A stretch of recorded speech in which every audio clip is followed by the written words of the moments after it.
In 1911, the Qing dynasty ultimately collapsed, a rapid turn of events that was something of a mixed blessing for revolutionaries. On the one hand, they had achieved their stated goal. They would restore Han Chinese control over a country that was predominantly Han Chinese. For they were imagining the boundaries of China as being roughly coterminous with that of the predominant ethno-national group.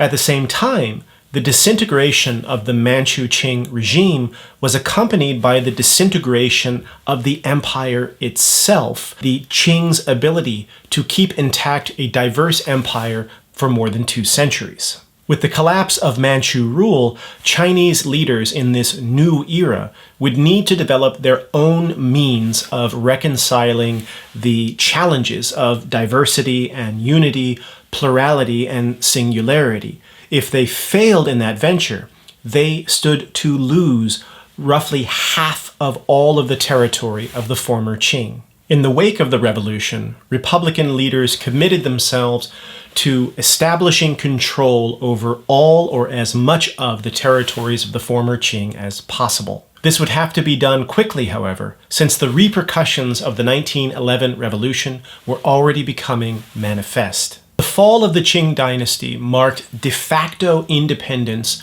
of all of the western regions of the empire. On November 3, 1912, Outer Mongolia was recognized as completely autonomous and independent under the Russo-Mongolian Treaty. In 1913, the Simla Conference initiated a 20-year period in which no Chinese military or civilian authorities were permitted to hold residence in Tibet. From 1913, that is, when the last Qing forces left Tibet, all the way to 1933 with the death of the 13th Dalai Lama, no Chinese officials or troops were permitted to reside in Tibet.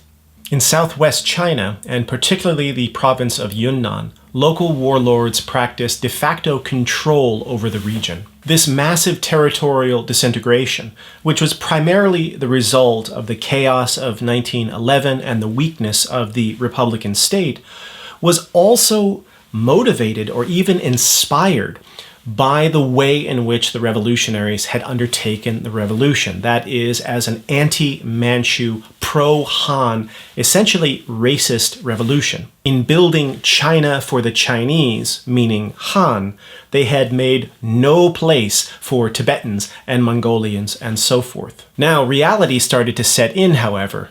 Confronted with this catastrophic territorial failure, much of it along the country's borders, Republican authorities under Sun Yat-sen quickly began to spin in a political about-face. They tried to develop a more universalist discourse. So Sun Yat-sen, in essence, began to steal pages from the Qing dynasty playbook and reconceptualize this Greater China as a republic of 5 peoples, a 五族共和. These 5 would be Han, Tibetans, Mongolians, Manchus, and Hui. This new formulation was even encoded in a new 5-colored flag that would replace the flag that was actually held up by these revolutionaries in the first place. So unlike Zhou Rong or figures like Zhang Bingling, Sun tried his best not to portray Manchus and Mongolians and Tibetans as irrevocably different or as barbarian, but as essential components of a greater China. One could say that to the present day, even with the new regime in Beijing since 1949, the problem of how to reacquire the territory of the former Qing is still ongoing. Some of the sites of the most consistent and destabilizing unrest continue to be in those territories that were added by the Manchu Qing in the 18th and 19th centuries, and that following 1911, every regime since then has been attempting to hold on to.